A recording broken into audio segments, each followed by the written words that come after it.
ನಮಸ್ಕಾರ. ಸನಾತನ ಮಾರ್ಗ ವಾಸ್ತು ವಿಚಾರಗಳಿಗೆ ಸುಸ್ವಾಗತ. ನಾನು ನಿಮ್ಮ ಪಂಡಿತ್ ಉಮೇಶ್ ಪವನ್.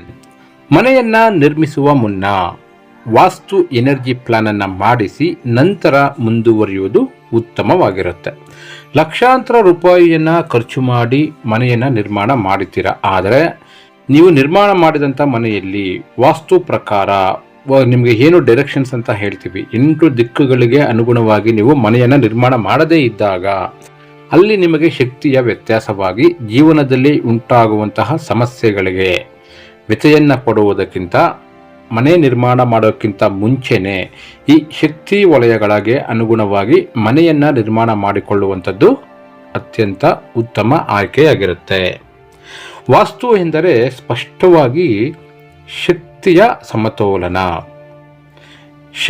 ಸಮತೋಲನ ಅಂದರೆ 8 ದಿಕ್ಕುಗಳು ಸೂಚಿಸುವಂತಹ ಶಕ್ತಿಗಳಿಗೆ ಅನುಗುಣವಾಗಿ ಚಟುವಟಿಕೆಯನ್ನು ಅಲೈನ್ ಮಾಡುವುದೇ ವಾಸ್ತು ಅಂದರೆ ವಸ್ತು ಸ್ಥಿತಿ, ಯಾವ ಚಟುವಟಿಕೆ ಯಾವ ಭಾಗದಲ್ಲಿ ಮಾಡಬೇಕು ಅನ್ನೋದನ್ನು ತಿಳಿಸುವಂಥದ್ದೇ ಈ ವಾಸ್ತು.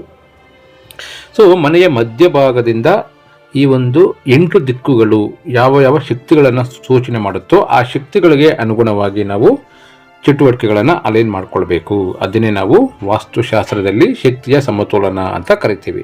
ಈ ಶಕ್ತಿಯ ಸಮತೋಲನದಿಂದ ಅಲ್ಲಿ ವಾಸ ಮಾಡುವವರಿಗೆ ದೈಹಿಕವಾಗಿ ಮತ್ತು ಮಾನಸಿಕವಾಗಿ ಸದೃಢತೆಯನ್ನು ಪಡ್ಕೋತಾರೆ. ಯಾವಾಗ ಶಕ್ತಿಯ ಅಸಮತೋಲನ ಉಂಟಾಗುತ್ತೋ ಅಲ್ಲಿ ವಾಸಿಸುವವರಿಗೆ ದೈಹಿಕವಾಗಿ ಮತ್ತು ಮಾನಸಿಕವಾಗಿ ಶಕ್ತಿಯ ಸಮತೋಲನ ಉಂಟಾಗಿ ಜೀವನದಲ್ಲಿ ಎಲ್ಲ ರೀತಿಯ ಸಮಸ್ಯೆಗಳನ್ನು ಫೇಸ್ ಮಾಡುವಂಥ ಅವಕಾಶಗಳೇ ಹೆಚ್ಚಾಗಿರುತ್ತೆ. ಸೊ ಮನೆಯನ್ನು ಕಟ್ಟುವುದಕ್ಕಿಂತ ಮುಂಚೆ ಜಾಗ್ರತೆಯನ್ನು ವಹಿಸಿ ನೀವು ಮನೆ ಕಟ್ಟುವಂತಹ ಪ್ಲಾನ್ನಲ್ಲಿ ಈ ಶಕ್ತಿ ವಲಯಗಳಿಗೆ ಅನುಗುಣವಾಗಿ ಚಟುವಟಿಕೆಯನ್ನು ಅಲೈನ್ ಮಾಡಿದ್ದಾರಾ ಅಂತ ನೋಡಿ ಅದರ ಪ್ರಕಾರ ಮನೆ ಕಟ್ಕೊಳ್ಳಿ.